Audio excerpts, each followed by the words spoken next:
Morning student. हमारी जो third unit है शिक्षण और शिक्षण प्रक्रिया में हमारे शिक्षण के घटक चल रहे हैं, जिसमें से मैंने छात्र या अधिगमकर्ता, शिक्षण के उद्देश्य की जानकारी, उसके बाद है शिक्षक का व्यक्तित्व, विषय वस्तु का चयन, पाठ्य योजना का निर्माण, उचित शिक्षण विधि, इन सब को हम पहले वाले वीडियो में कर चुके हैं। और आज का हमारा जो घटक नेक्स्ट है वह है व्यक्तिगत भिन्नताओं का ध्यान। व्यक्तिगत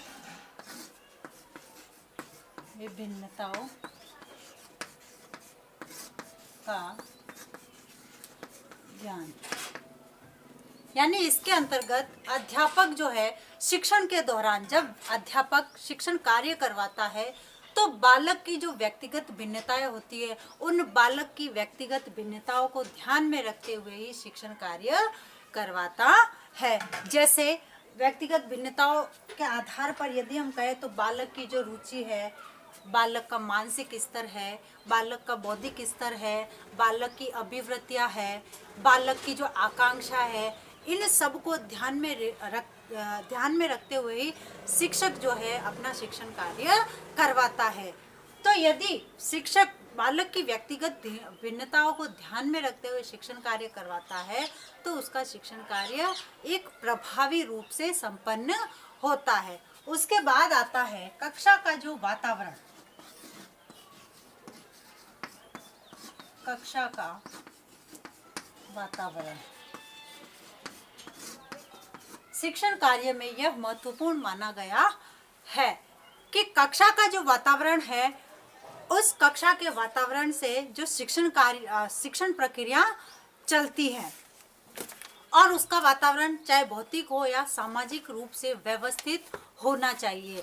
यानी जो क्लास का जो एनवायरनमेंट है, जो वातावरण है, वह हमारे शिक्षण कार्य के अनुकूल होना चाहिए, जिससे कि हमारा जो शिक्षण कार्य है वो प्रभावी रूप से संपन्न हो सके।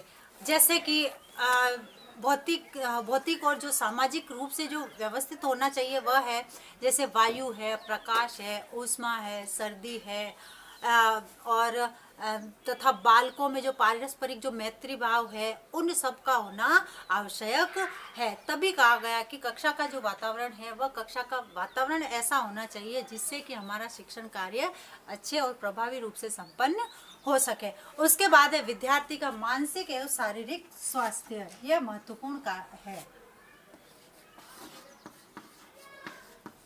विद्यार्थी का मानसिक एवं शारीरिक स्वास्थ्य, यानी जब तक बालक मानसिक रूप से और शारीरिक रूप से स्वस्थ नहीं होगा तब तक हमारा शिक्षण कार्य ठीक ढंग से नहीं हो पाएगा। यानी शिक्षण के प्रति रुचि कब उत्पन्न होगी विद्यार्थी की? जब विद्यार्थी मानसिक और शारीरिक रूप से स्वस्थ होगा तथा विद्यार्थी में शिक्षण के प्रति रुचि उत्पन्न करने के लिए बालक के समक्ष ऐसे वातावरण का निर्माण हो सकेगा जब बालक का स्वास्थ्य मानसिक और शारीरिक रूप से स्वस्थ होगा। यानी बालक व शिक्षार्थी के मध्य जो क्रियाएं होती है वह सृजित हो पाएगी। उसके बाद आता है समवाय विषयों के सहसंबंध, अन्य विषयों, समवाय या विषयों में सहसंबंध, यानी शिक्षक जो है अपने विषय के साथ साथ अन्य विषयों को संबंधित करते हुए, अन्य विषयों के ज्ञान को जोड़ते हुए विद्यार्थियों को शिक्षण कार्य प्रदान किया जाए, जिससे कि हमारा शिक्षण कार्य जब हम एक विषय को पढ़ाते पढ़ाते उसके साथ अन्य विषयों के ज्ञान को जोड़ते हैं तो हमारा शिक्षण कार्य प्रभावी रूप से संपन्न होता है। उसके बाद आता है सीखने हेतु अभिप्रेरणा।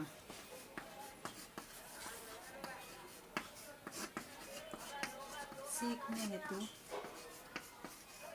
अभिप्रेरणा। अब जो है इसके अंतर्गत शिक्षण का प्रमुख उद्देश्य है सिखाना है और सीखने के लिए अभिप्रेरणा का होना आवश्यक होता है। बहुत इसके लिए बालक को अच्छी शिक्षण पद्धति के माध्यम से हम मोटिवेट कर सकते हैं।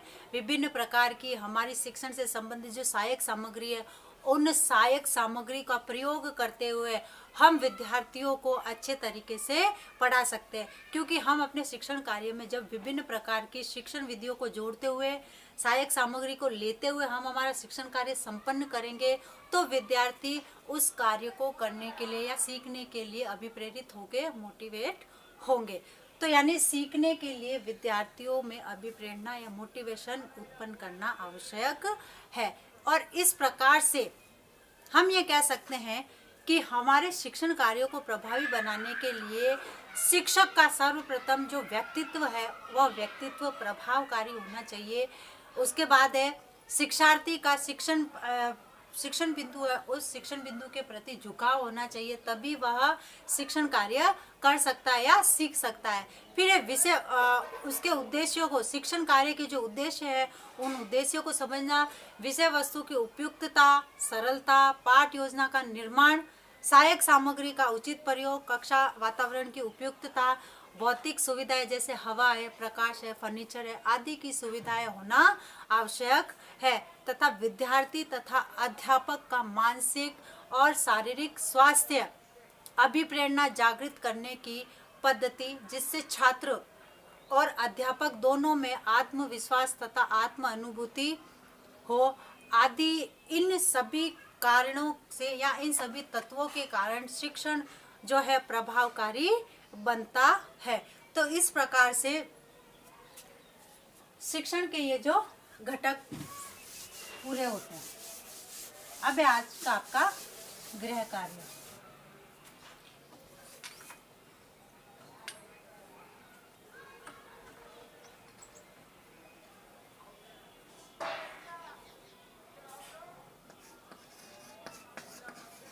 शिक्षण को प्रभावी बनाने के लिए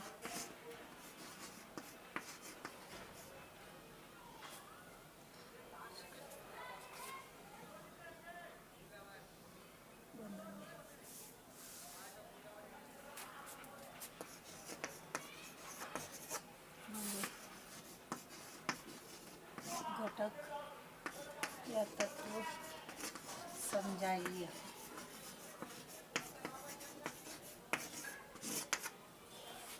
धन्यवाद।